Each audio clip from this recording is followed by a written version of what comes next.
Salut, c'est Joseph, j'espère que t'es en forme ce soir. Je vais te rappeler les 3 petits trucs pour être bien en forme. Gonfler tes poumons, lever bien les épaules et sourire. Et si tu tiens ça toute la soirée, que tu passes une nuit là-dessus et que dès demain matin tu fais la même chose, bien monter les épaules et sourire et que tu gardes cette position-là toute la journée, je te garantis que ce sera une des meilleures journées que tu as vécues depuis longtemps. Rien qu'avec ça. Cette vidéo, si tu la regardes jusqu'au bout, la seule chose qui peut t'arriver, tu l'as vu dans la description, la seule chose qui peut t'arriver, c'est de changer radicalement ta vie. À toi de choisir si ce sera en bien ou en mal. Et on va commencer tout de suite. Tu sais, j'ai 4 enfants, si tu le sais pas encore, tu le sais maintenant. Tu peux aller voir ça sur le site, là, la petite description, comment ça m'est arrivé, etc. Et du coup, forcément, tu te doutes, c'est des petits... je leur lis régulièrement et souvent des histoires. Et je vais pas te prendre pour mon enfant ce soir, mais je vais te lire une histoire pour de bon. Je vais te lire une histoire, je vais te lire cette histoire-là. Et je t'expliquerai après pourquoi je te lis cette histoire-là, ce qu'on peut en retenir. C'est une histoire à morale, bien sûr, comme la plupart des histoires pour enfants, mais celle-là, particulièrement, elle a un truc intéressant. Un double sens, finalement. Mais tu vas voir, ça va aller assez vite et ça me fait marrer de te faire ça. Alors je t'invite à t'installer tranquillement, sur ton canapé ou même peut-être dans ton lit, si t'es pas encore dans ton lit. Comme ça va t'endormir tranquillement et tu vas pouvoir ensuite fermer les yeux gentiment et, et penser à ce qu'on se sera dit là. Alors voilà, c'est un livre en plus assez bien illustré. Bon. Notre histoire commence dans l'immense forêt d'Amazonie, quelque part au détour d'un fleuve. Dans cette nature sauvage vit une foule d'animaux, insectes, mammifères, oiseaux y rivalisent de formes et de couleurs. Confortablement installé sur une grosse branche, Jaguar observe. Avec Anaconda, l'énorme serpent, c'est le maître des lieux. À l'aise au sol comme dans les branches, il est respecté de tous pour son habileté et son courage.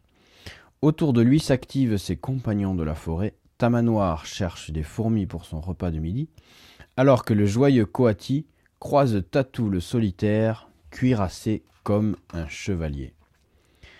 En haut, dans les branches, entre lianes et feuillages, les oiseaux toucan et haras discutent pendant que Capucin fait le singe et réveille paresseux de sa longue sieste. Un peu à l'écart, près d'un ruisseau, il y a Colibri. Toute la journée, suspendu dans de longs vols immobiles, il est occupé à prendre avec son long bec le nectar que lui offrent les plus belles fleurs de la forêt. Il est si petit et semble si agité que parfois les autres animaux se moquent de lui. Dans la forêt, tout a l'air paisible, mais dans le ciel, de gros nuages noirs arrivent de l'horizon. Poussé par le vent, il couvre bientôt toute la forêt. Un terrible orage se prépare. Soudain, un éclair plus gros que tous les autres s'abat sur un arbre mort. Foudroyé, coupé en deux, l'arbre prend aussitôt feu. Les flammes se multiplient et le feu se répand aux autres arbres, puis à la forêt, provoquant un immense incendie. Tous les animaux terrifiés quittent la forêt et se réfugient dans une clairière au bord du cours d'eau. Isolés, médusés, ils observent le désastre et assistent impuissants à la disparition de leur forêt. Tous, sauf Colibri. Avec son bec, il prend quelques gouttes d'eau de la rivière et s'envole pour aller les verser dans les flammes. Puis il revient à la rivière, prend de l'eau et repart encore et encore, faisant des allers-retours aussi vite qu'il le peut. Au bout d'un moment, Jaguar, agacé de le voir ainsi s'agiter en vain, lui dit « Colibri, tu n'es pas fou ?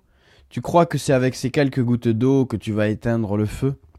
Colibri suspend son vol un instant, les regarde tous et répond « Je sais bien que je n'y arriverai pas tout seul, mais je fais ma part. » Sans plus attendre, il repart vers les flammes.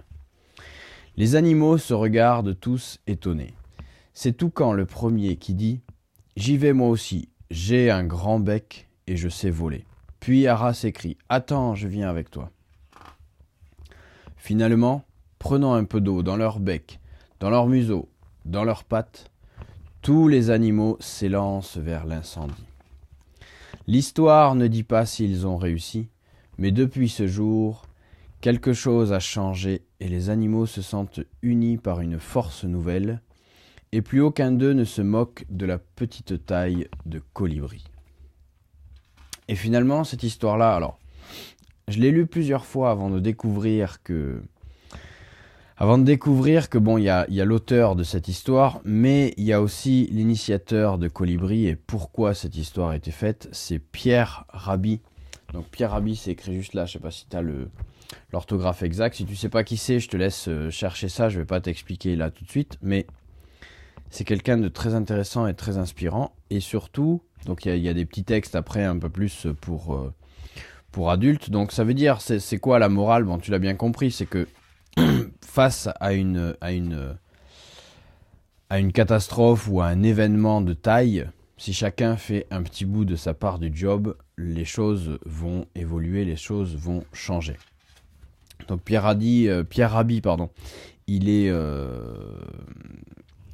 convaincu que chacun doit faire une petite part pour conserver notre planète Terre dans un état satisfaisant pour les générations futures, ça c'est certain. Alors, les avis se partagent là-dessus, tu peux être d'accord, tu peux être contre, mais ton avis se défend comme tous les autres. Mais ce que je veux retenir, moi, de ça, principalement, c'est que un petit geste pour la collectivité, un petit geste qui peut paraître isolé, voire anodin, si tout le monde fait le même petit geste, effectivement, ça peut changer beaucoup de choses.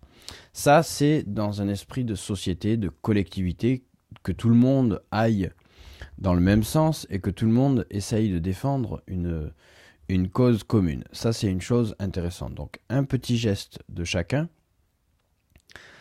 va changer de grandes choses, ça, c'est certain. Maintenant, je voudrais prendre plus isolément, puisque moi, je ne travaille pas, du moins avec toi, je ne travaille pas sur des choses collectives, je travaille sur des choses isolées. Je travaille uniquement avec toi et pour toi.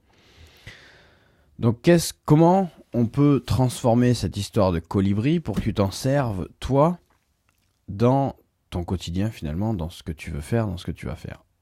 Tout simplement en posant des mini-actions, des micro-actions quotidiennes, des choses toutes petites.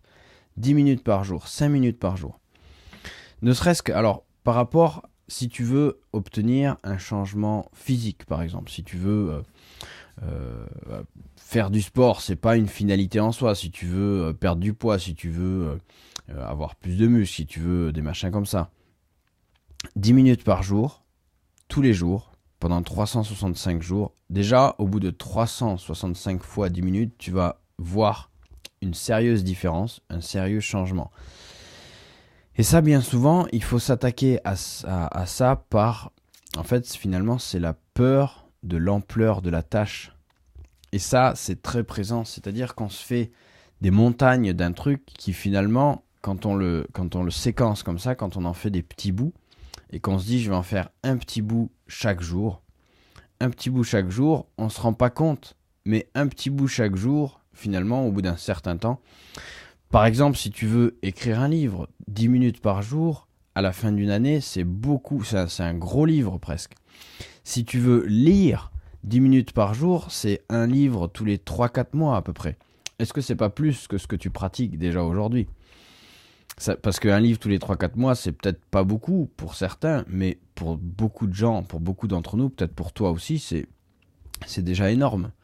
Moi, je lis à peu près un livre par mois, j'aimerais bien en lire plus, mais c'est pour l'instant à peu près la moyenne que j'ai, c'est déjà pas mal, je pense. Et tu vois, découper un gros projet ou même un projet moyen, même quelque chose que tu te dis « Ah oui, il faudrait que je fasse ça, ah oui, il faudrait que je fasse ça », plutôt que de te dire en permanence « Ah oui, il faudrait que je ». Fais un tout petit truc, fais 1 centimètre, fais 1 millimètre, fais un tout petit truc aujourd'hui, un tout petit truc demain, un tout petit truc après-demain. Et dans un mois, tu pourras dire, ça va changer. Tu pourras plus. C'est plus il faut que je fasse ça. C'est ah oui, mais finalement ça avance ce truc-là.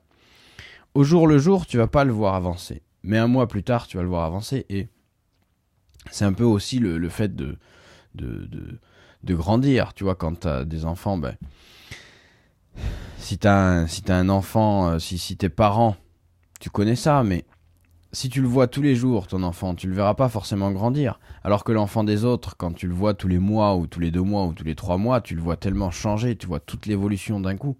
Ben, c'est exactement ça. Il faut pas se focaliser chaque jour pour voir son avancée. Par contre, il faut poser une mini-action chaque jour. Et au bout d'un mois, tu verras que tout a avancé sans que tu t'en rendes compte. Et c'est ça qui est assez magique. J'espère que ça a été instructif pour toi. Je te rappelle que chaque matin, tu as plus de 15 heures devant toi. Choisis tes priorités. Et je te rappelle aussi que si tu ne sais pas exactement comment faire pour choisir tes priorités, je te mets dans la description un lien vers un atelier, enfin une formation complètement gratuite, 5 vidéos complètement gratuites offertes que je t'envoie par mail, qui vont t'expliquer comment choisir tes priorités, comment définir tes objectifs et comment poser des bonnes actions, des vraies actions que tu vas tenir tous les jours.